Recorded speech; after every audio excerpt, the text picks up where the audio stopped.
السلام عليكم ورحمة الله وبركاته.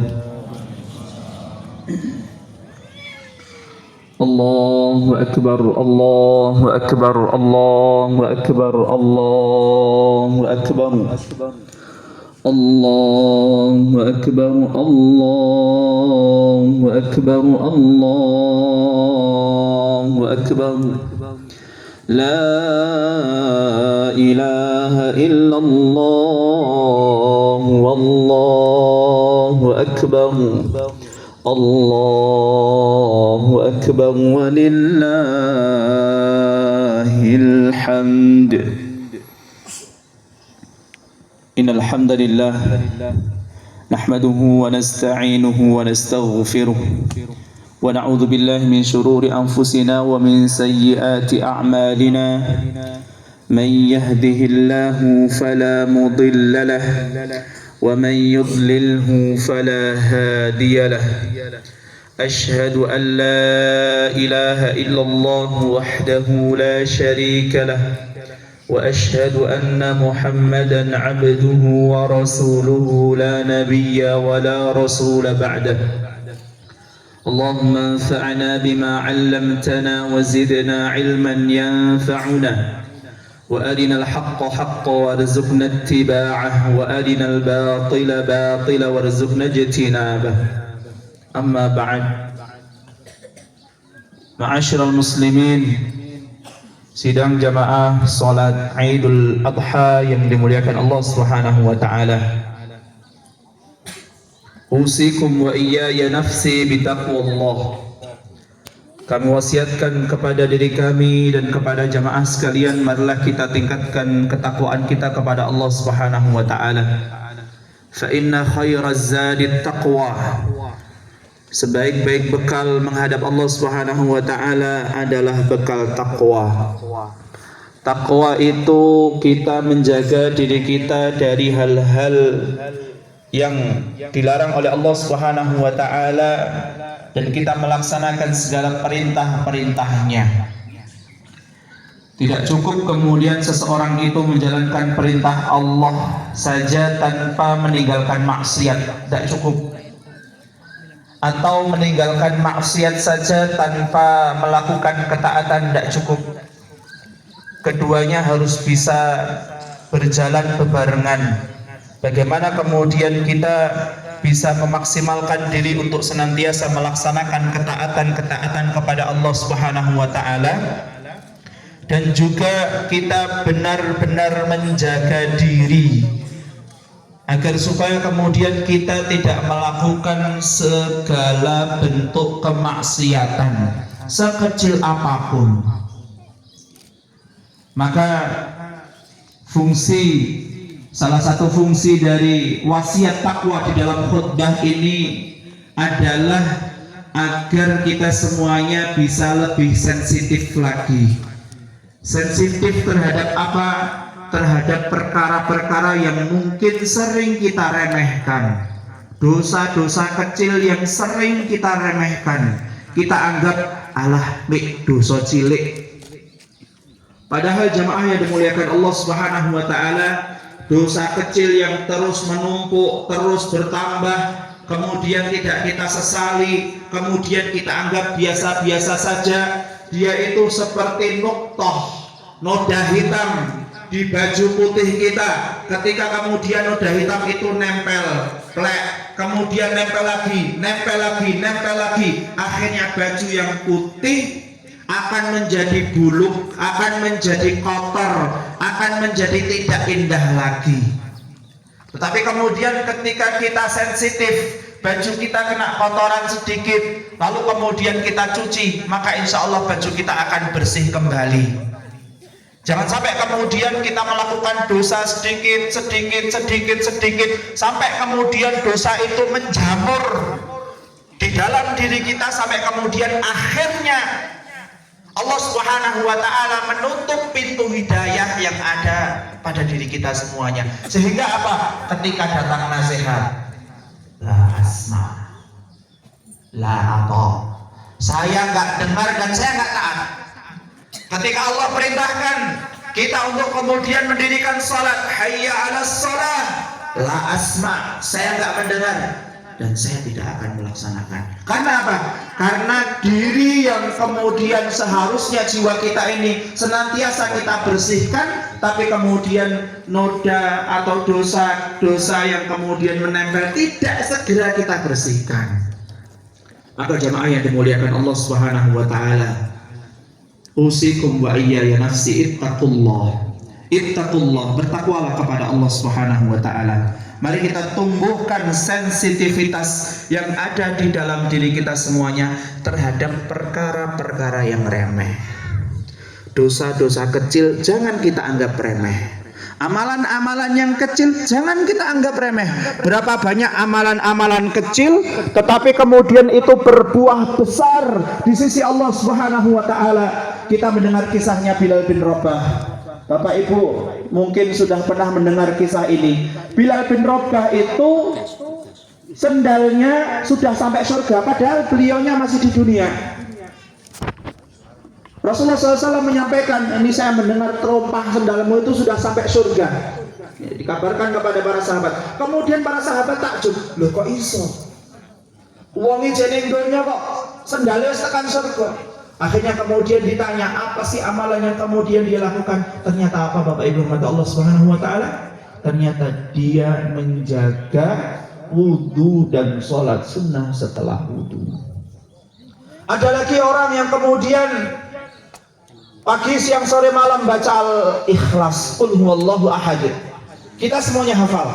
Al-Ikhlas dibaca pagi, siang, sore, pagi, siang, sore. Ketika sholat, di luar sholat, Al-Ikhlas terus dia baca. Kemudian ada sahabat yang lain bertanya-tanya, ini sahabat kok lucu. Esok alan sore sing diwaca Al-Ikhlas saya. Ketika sholat yang dibaca juga Al-Ikhlas terus. Kemudian ngadu kepada Rasulullah SAW, ya Rasulullah, ini ada fulan pagi, siang, sore, malam ketika sholat, di luar sholat baca Al-Ikhlas terus. Kemudian Rasulullah SAW tersenyum dan memberikan kabar, akhbiruhu annallaha yuhibbuh.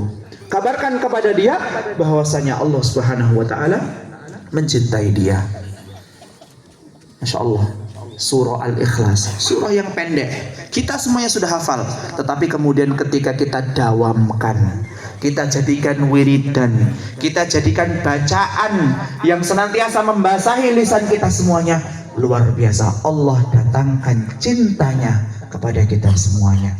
Bapak Ibu rahmati Allah Subhanahu wa taala, jamaah sidang salat Idul Adha yang dirahmati Allah, jangan kita meremehkan perkara-perkara yang kecil. Selanjutnya Bapak Ibu rahmati Allah, pada hari ini kita berada di hari yang sangat mulia. Beberapa jam yang lalu atau satu hari yang lalu, saudara-saudara kita yang melaksanakan ibadah haji, mereka sedang berwukuf. Mereka berwukuf di Padang Arafah. Hari Arafah itu hari yang sangat mulia, hari yang paling banyak Allah Subhanahu wa taala menjauhkan atau menyelamatkan seorang hamba dari siksa api neraka. Hari yang kemudian menjadi kebiasaan para nabi dan para sahabat ridwanullah alaihim untuk kemudian mengintrospeksi diri, memuhasabah diri tentang bagaimana ibadahnya, bagaimana amalannya, tentang bagaimana keadaan imannya, sehingga orang-orang di hari Arafah zaman Rasulullah SAW dengan para sahabat itu, mereka benar-benar bertafakkur, mereka benar-benar mengintrospeksi diri. Banyak di antara mereka kemudian memohon ampun kepada Allah Subhanahu wa taala. Banyak kemudian mereka memperbaharui keimanan mereka, sehingga ada satu doa yang kemudian diajarkan oleh Nabi, dan ini dilakukan oleh Nabi juga nabi-nabi sebelum Nabi Muhammad sallallahu alaihi wasallam. La ilaha illallah wahdah lahul la ilaha illallah wahdah la syarikalah lahul mulku wa lahul hamdu wa huwa ala kulli syai'in qadir. Doa yang kemudian senantiasa dibaca oleh baginda Nabi Muhammad sallallahu alaihi wasallam ketika wukuf di Padang Arafah, ketika di hari Arafah. Kemudian sehari setelahnya, kita umat Islam yang tidak melaksanakan haji, kita semuanya melaksanakan sholat Idul Adha, kemudian dilanjutkan dengan ibadah kurban. Ibadah kurban. Yang kalau kemudian kita melihat ibadah kurban ini, kita belajar dari sosok Nabiullah Ibrahim alaihi salatu wassalam dan putranya yang sangat solih Nabiullah Ismail alaihi salatu wassalam. Bagaimana kemudian kepasrahan Ibrahim, kepasrahan Nabiullah Ismail alaihi salatu wassalam membuahkan cintanya Allah Subhanahu wa taala kepada mereka. Bagaimana kemudian Nabiullah Ibrahim alaihi salatu wassalam, beliau sangat yakin terhadap syariat Allah Subhanahu wa taala. Kita melihat bagaimana Nabiullah Ismail alaihi salatu wassalam ketika datang syariat Allah Subhanahu wa taala, la kalam, enggak ada omongan, enggak ada debat. Ketika itu adalah syariat Allah, sami'na wa ata'na. Luar biasa. Ketika Allah perintahkan melalui mimpi Nabiullah Ibrahim alaihi salatu wassalam untuk menyembelih Nabiullah Ismail alaihi salatu wassalam, ya. Kemudian disampaikan mimpi ini kepada Nabiullah Ismail alaihi salatu wassalam yang pada waktu itu masih kecil, unyu-unyunya, ya. Dan pada waktu itu Nabi Ibrahim lagi cinta-cintanya sama anaknya. Setelah menunggu berapa puluh tahun tidak mendapatkan keturunan, dikasih keturunan, pas lagi lucu-lucunya bisa menyembelih. Tapi karena ini adalah perintah Allah Subhanahu wa taala, maka kemudian Nabi Ibrahim menyampaikan kepada Ismail dan Ismail menyambutnya dengan luar biasa. Faf'al ma tu'mar satajiduni insyaallah minas sabirin. Lakukan apa yang diperintahkan oleh Allah Subhanahu wa taala, maka engkau akan mendapati diriku sebagai orang-orang yang sabar. Bapak Ibu hadirin yang dirahmati Allah Subhanahu wa taala. Kita ini sering kemudian mengeluh tentang keadaan kita. Kita ini sering kemudian bertanya-tanya, ini syariat Allah fungsinya apa sih? Ngapain sih kita sholat? Ngapain sih kita zakat? Ngapain sih kita korban? Banyak tanya kita ini. Ketika Allah Subhanahu wa taala sudah memerintahkan, baginda Nabi Muhammad sallallahu alaihi wasallam sudah memerintahkan, maka selanjutnya sami'na wa ata'na. Tidak perlu kemudian kita bertanya tentang apa, bagaimana, kenapa dan seterusnya. Kalau memang ini adalah perintah Allah, sami'na wa ata'na. Dan inilah kemudian diajarkan Nabi Ibrahim kepada keluarganya. Sehingga keluarga Nabi Ibrahim itu keturunan-keturunannya istimewa semuanya. Ibrahimnya solih, istrinya solih, anaknya soleh, soleh semuanya. Kenapa bisa seperti itu? Karena benar-benar Nabi Ibrahim itu menanamkan tauhid di dalam keluarganya. Dan ini kemudian menjadi PR di dalam keluarga kita masing-masing, Bapak Ibu yang dirahmati Allah Subhanahu wa taala. Perlunya kemudian kita mengajarkan kepada keluarga kita, istri kita, anak-anak kita dan keturunan-keturunan kita tentang mentauhidkan Allah Subhanahu wa taala, tentang menjaga perintah Allah Subhanahu wa taala. Karena ini sekarang di zaman sekarang ini menjadi problem yang sangat besar. Kenapa kemudian anak-anak usia 6 tahun lulus SD sudah pesta miras? Ada terjadi di Boyolali. Kenapa bisa seperti itu? Karena mereka nggak mengenal Allah Subhanahu wa taala. Ada kemudian anak-anak SMP tongkrong-tongkrong sampai jam 2 dini hari, pacaran dengan teman-temannya. Kenapa bisa seperti itu? Karena nggak mengenal Allah Subhanahu wa taala. Maka ini PR kita, Bapak Ibu rahmati Allah Subhanahu wa taala. Mari kita ajarkan kepada keluarga kita, istri kita, anak-anak kita, keturunan-keturunan kita, supaya kemudian taat kepada Allah Subhanahu wa taala. Dan masih banyak lagi jamaah yang dimuliakan Allah, pelajaran-pelajaran yang berharga yang kemudian kita bisa mengkaji dari kisah Nabiullah Ibrahim alaihi salatu wassalam, sehingga kemudian terbentuk di dalam keluarga kita, insya Allah keluarga yang istimewa. Bangsa Indonesia ini besar, bangsa Indonesia ini besar. Komponen terkecil dari bangsa ini adalah keluarga. Kalau kita ingin memperbaiki kondisi bangsa kita ini, mari kita berjuang melalui keluarga kita masing-masing. Kita perbaiki.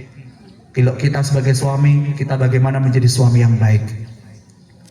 Kita sebagai suami, bagaimana kemudian kita mengajarkan kepada istri kebaikan-kebaikan.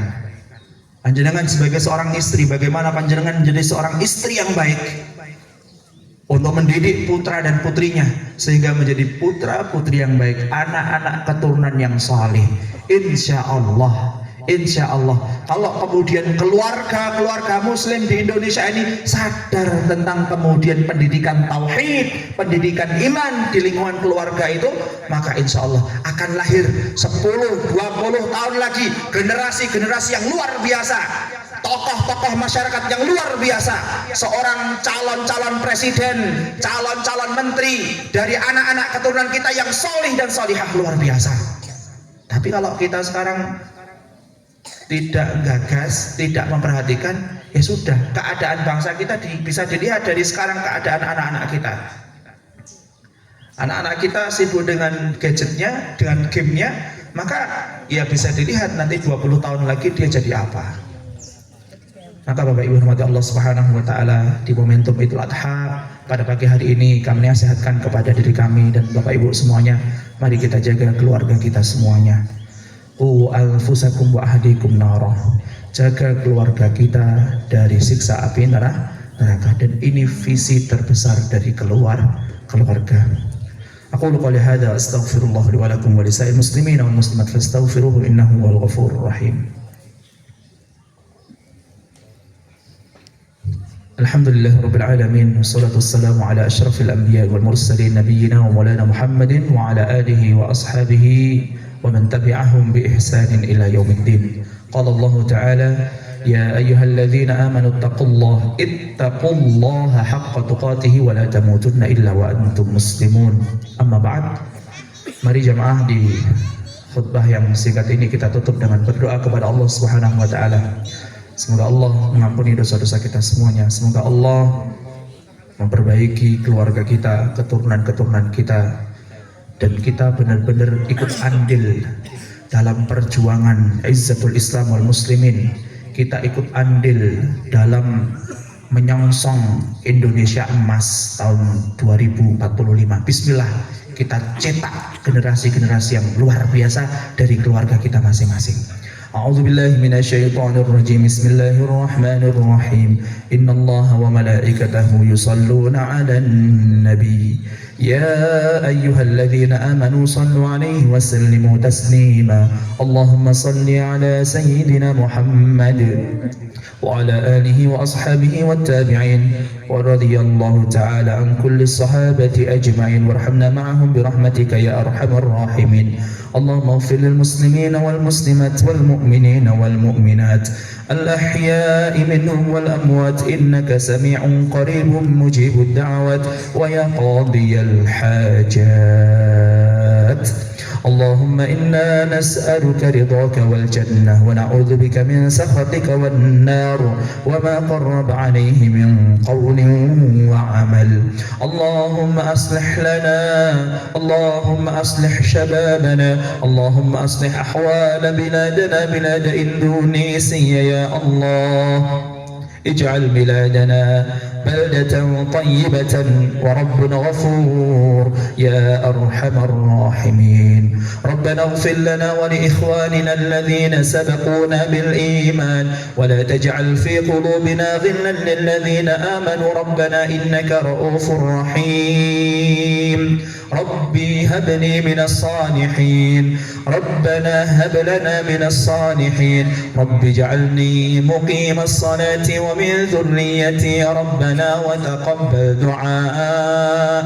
ربنا هب لنا من أزواجنا وذرياتنا قرة أعين واجعلنا للمتقين إماما، واجعلنا للمتقين إماما، واجعلنا للمتقين إماما. اللهم أعز الإسلام والمسلمين وأذل الشرك والمشركين ودمر أعداءك أعداء الدين واحم حوزة الإسلام والمسلمين يا رب العالمين. اللهم انصر إخواننا المستضعفين من المسلمين في فلسطين.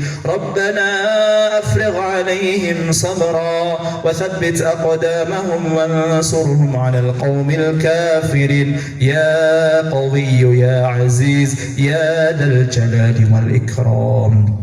ربنا آتنا في الدنيا حسنة وفي الآخرة حسنة وقنا عذاب النار وقنا عذاب النار. رب اجعل هذا بلدا آمنا وارزق أهله من الثمرات من آمن منهم بالله واليوم الآخر. قال ومن كفر فأمتعه قليلا ثم أضطره إلى عذاب النار وبئس المصير. سبحان ربك رب العزة عما يصفون وسلام على المرسلين والحمد لله رب العالمين. السلام عليكم ورحمة الله وبركاته.